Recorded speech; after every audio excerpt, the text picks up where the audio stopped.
You're listening to Financial Advisor Marketing, the best show on the planet for financial advisors who want to get more clients without all the stress. You're about to get the real scoop on everything from lead generation to closing the deal. James is the founder of theadvisorcoach.com, where you can find an entire suite of products designed to help financial advisors grow their businesses more rapidly than ever before. Now, here is your host, James Pollard. Heidi ho, neighborinos, what's good? This episode is going to be a bit different from the other financial advisor marketing podcast episodes because I'm going to riff a little bit. I'm going to talk off the cuff about things holding financial advisors back and preventing them from being successful. I have a unique vantage point on this topic for a few reasons. First, I've been broke. I've had limiting beliefs. I've struggled. I've been there. I am relatively successful now, I guess, kind of, sort of. I'm not the most successful person in the world by any stretch of the imagination, but I do quite well for myself. And I talk about some of the businesses that I have inside the Inner Circle newsletter, and I'm not going to spend too much time on that. I have also seen the best of the best and the worst of the worst within financial services. I've had the pleasure of befriending successful people in multiple industries. I'm a member of several groups, both free and paid, where successful people from various backgrounds congregate. This is in steel production industries, e-commerce, financial services, accounting, so many different businesses. And I've noticed patterns. Success leaves clues. I also have the Inner Circle newsletter, which tends to attract high-level financial advisors who want to grow their businesses and become better human beings. The reason I bring that up is because they get direct email access to me for their questions.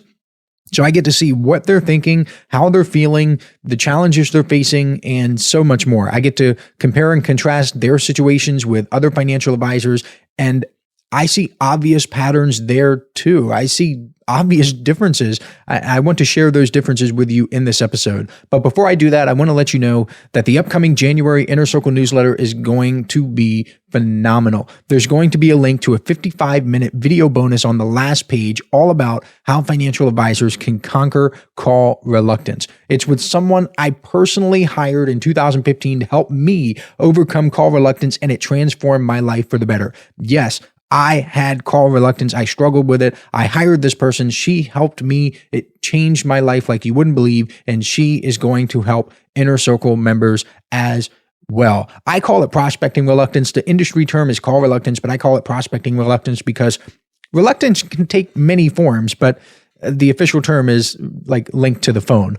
The deadline to subscribe is December 31st at 11:59 p.m. Eastern Standard Time, not Pacific, not Central, 11:59 Eastern Standard Time. I genuinely feel sorry for advisors who are going to miss this newsletter issue. Last month's newsletter issue had a great bonus too. This one is going to be, in my opinion, even better. It's hard to top the last month's bonus, which was about creating superior client experiences. But this one's going to be good. So let's get started with the first thing I've noticed, which holds financial advisors back. And it's having a scarcity mindset. You have a scarcity mindset if you believe you're limited in some way. Maybe you believe there aren't enough prospects for you. Maybe you believe you don't have the resources to get something done. Let me hit you with this. You are not limited by a lack of resources. You are limited by a lack of resourcefulness. I've seen advisors create incredible marketing campaigns with nothing but courage and a computer, while advisors who spend tens of thousands of dollars with so-called marketing agencies stay stuck. There is an abundance in this world, and it's up to you to get your share of it. I'm going to share something with you from the Bible. I'm not here to push religion on people. My belief is that you should study ancient wisdom, and if you live in the Western world, then you should at least have some familiarity with the foundational text of your civilization. That's kind of sort of something you should do if you want to be a well-rounded person and be informed. But hey, that is my opinion. Anyway, check this out. What if I told you that the Garden of Eden was a place of abundance? God specifically said to Adam and Eve, they may freely eat of any tree in the garden. I don't know where you come from, but freely and any are abundance words. If I say you can freely stay at any house in the United States, that would be an abundance of homes. If I said you could freely eat at any restaurant in America, you would never go hungry again. That is abundance. But there was one tree they couldn't eat from, the tree of knowledge of good and evil. They had all this abundance and one restriction. Imagine if I said you could eat freely from any restaurant in America, but you couldn't eat from this one McDonald's in Minneapolis, Minnesota. You would think, okay, that's not that big of a deal, right? You have all this other food. But what did the serpent do? The serpent got Eve to focus on what she lacked. The serpent drew her attention to what she did not have. You're free to have other opinions, but this one is mine. The very nature of evil focuses your attention on what you don't have. It causes you to ignore the abundance you have in your life. If you have a scarcity mindset, it's, in my opinion, again, you are free to believe whatever it is that you want to believe, but this is how I roll, bro. If you feel that way, it is evil permeating your life. Here's something extra trippy. I'll give you a source too. I didn't put it in there. I didn't write the stuff. I'm merely studying. I am a student of this. If you have something that can change my mind, I welcome it. So this is Genesis 2:9 in the English Standard Version. It says, the tree of life was in the midst of the garden and the tree of the knowledge of good and evil. Well, what does the word midst mean? In the middle of. Okay, so that means Eve had to walk past all the stuff she had and see all the beautiful trees and abundance all around her to get to what she didn't have. I want you to think about this as a principle. How do we operate as human beings? If someone has the latest and greatest technology, we focus on that instead of everything else we have. If someone has the iPhone 24 and a half, okay, then our iPhone 13 kind of sucks in comparison, and we focus on that. If someone sells a business for $10 million or $20 million, we think about how nice it must be, but in doing so, it tends to focus our attention on how little we have or how we didn't sell a business for $10 or $20 million. And in my opinion, that is evil permeating your mind. You need to focus on what you have. Do you have a phone? Excellent. You can use it for prospecting. Do you have a computer? Excellent. You can use it to create marketing materials. Do you have friends? Do you have family members? Excellent. You can use them as a support system. And I want to make it clear, my life improved tenfold, at least tenfold, when I started focusing on what I had instead of what I didn't have. When I started being grateful for the things that were around me, I started getting more stuff. I started accomplishing more. When I was grateful for the goals that I had accomplished, I started setting and accomplishing bigger goals. This worked for me, might not work for you. Your mileage may vary. I'm just sharing my experience. Look around. Say a silent thank you for everything you see around you. Be grateful. There are some mindset coaches out there who recommend writing things down that you're grateful for in like a little journal or something. I do that, but I don't do it every day. But what I do every day is I say that silent thank you. I express my gratitude internally. I believe our natural state is abundance. I truly 100% down to my core believe that our natural state is living freely and abundantly. And sadly, we move away from that abundance. And I might talk about this in a future podcast episode, who knows, but I'm going to move on to the second thing. Well, the second thing that holds financial advisors back is not having clear directions. What do you want out of your business? What are your goals? Do you know? When I tell financial advisors to set goals, I typically hear things like, oh, I want to be happier, or I want more clients, or I want to be healthier. That's not clear. Let's pick apart, I want to be healthier. Well, you need to figure out which part of your health you would like to improve, and then figure out ways to improve it. Do you want stronger legs, stronger biceps? Do you want whiter teeth, healthier eyes? What do you want? Do you want better hair, better skin, better nails? There are supplements for that. Let's say you have high blood pressure. Instead of saying, I'd like to be healthier, you could upgrade that goal to, I'd like to reduce my blood pressure. But wait, we're not done. We're not even close to being done, because you need to figure out your target. What blood pressure do you want? Healthy blood pressure is less than 120/80, I believe. So that could be your target. Then you need to figure out what is causing your high blood pressure and reduce that. You also need to figure out what causes low blood pressure, aka the outcome that you want, and do more of those things. Sodium can cause high blood pressure. So you can put together a systematic plan for reducing the amount of salt that goes into your mouth hole. You can also increase the amount of foods you eat, which are thought to reduce blood pressure, such as fruits and vegetables, maybe. That would be healthy, okay? Eat more fruits, eat more vegetables. When you flesh out your plan, your new goal can be to eat half the amount of sodium you're eating now, and you will accomplish that goal by substituting salty foods with fruits and veggies.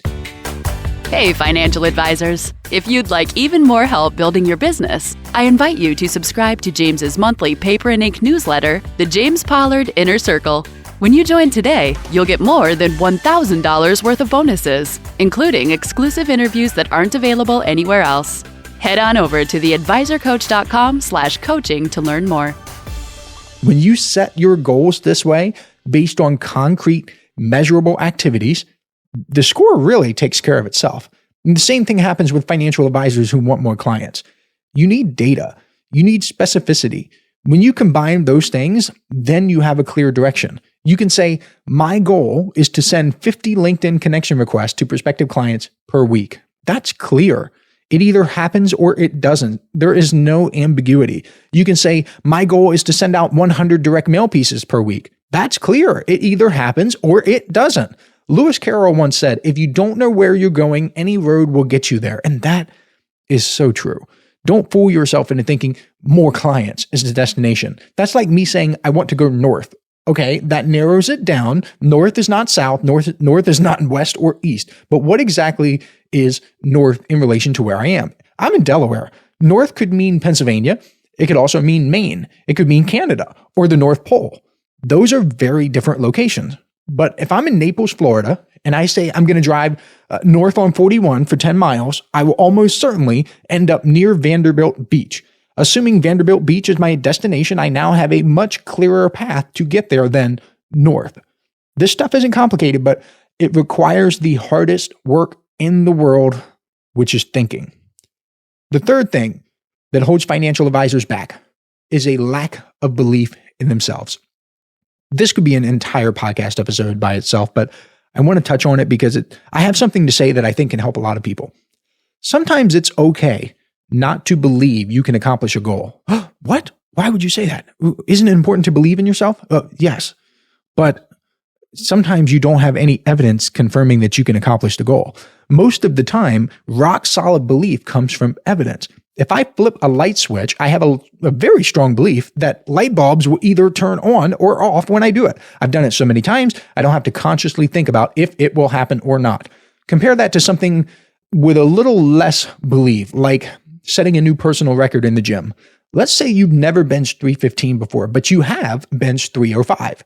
Well, you technically have no evidence that you can bench 315 because you've never done it before, but you do have evidence that you're growing and getting better because one day in the past you benched 250, then you got to 270, then you got to 290, then you got to 300, then you got to 305. Okay, so you have evidence for that. So you should have a reasonable belief that either today or sometime in the future, you will be able to bench 315. You don't have rock solid belief because you've never done it before, but you have a reasonable belief based on evidence. I think building a marketing machine, beliefs tend to work the same way in that respect. If you have an online ad that is generating 5 leads per day, it's not unreasonable to think that you can have 2 or 3 online ads generating 10 leads per day.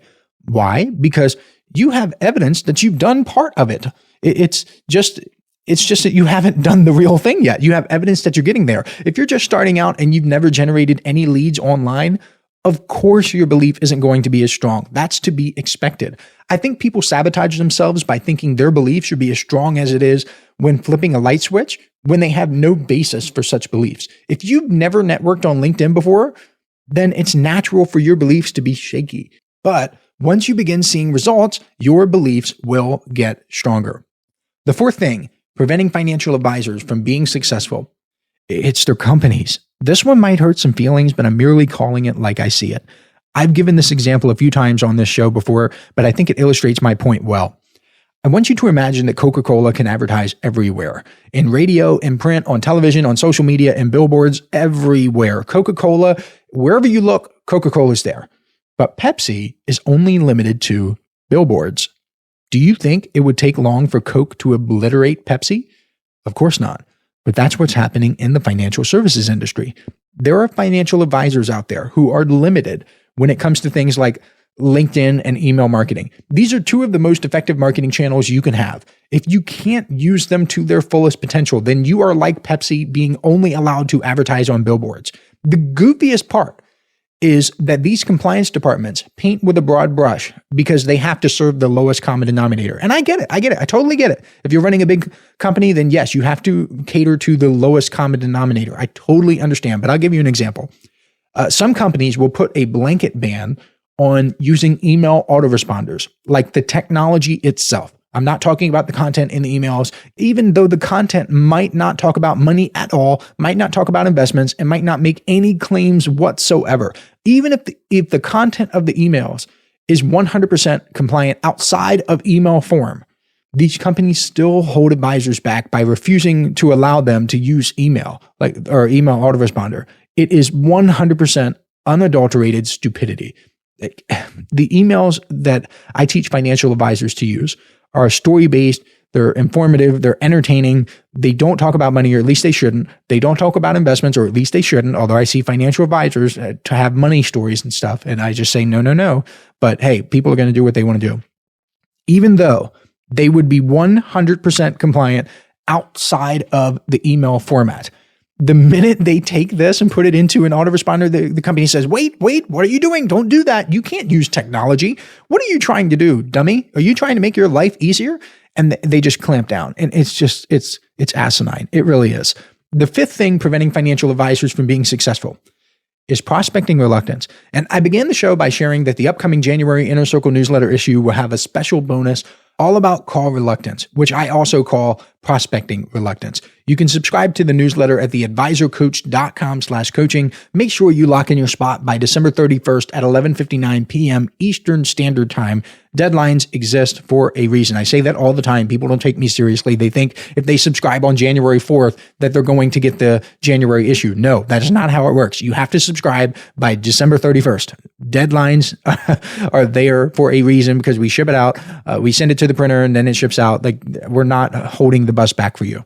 Prospecting reluctance is all about the psychological blocks preventing financial advisors from reaching out to people. There are 16 different types of call reluctance, and we don't have time to discuss all 16 today. So I'll focus on the commonalities. They're all rooted in the mind, how you think. Generally speaking, prospecting reluctance comes from fear. But fear of what? In my experience, it's the fear of losing something. Losing time if someone says no. Losing money if someone ghosts you. They're all fears about loss. But what if you could shift your mindset to serving people? Because what can you lose if your goal is to give people stuff? If my goal is to give a charity $100 and they say, no, James, please stop. We don't want you or your money. Did I lose $100? No, I merely didn't fulfill my goal of giving them the money and serving them. If my goal is to help you learn better ways for you to market your business through this podcast and you refuse to listen to it, did I lose anything? No, I would argue that you lost by not listening, but seriously, I didn't lose anything. This isn't for me. I already know this stuff. This is for you. I know how to market businesses. I've grown businesses. I've made money, so on and so forth. This isn't for me. This isn't helping me. And this is helping you. I didn't lose anything. The beautiful part about quote unquote selling in financial services is that consultative selling works best. And that's all about helping people anyway. This means not only is that approach the most effective, but it's also the one that can help you reduce prospecting reluctance because it decreases the fear about potentially losing something. When you think of helping people, it is difficult to fear loss. And I don't have time to cover much material about prospecting reluctance, which is why I'm including it in the 55-minute video download with the January newsletter issue. In that video, we talk about key traits successful prospectors share, the best way for financial advisors to handle rejection. And that advice, let me just tell you, it is so good. I made her repeat it to make sure you catch it. I think it's the only thing in the entire interview where I stopped her. I was like, I'm sorry to interrupt. Can you say that again? It's so good. The most common form of call reluctance among financial advisors, including exactly how to treat it and so much more. So if you want it, make sure you lock in your spot before December 31st over at theadvisorcoach.com/coaching. Seriously, you don't want to miss this one. Otherwise, I will catch you next week. This is thepodcastfactory.com.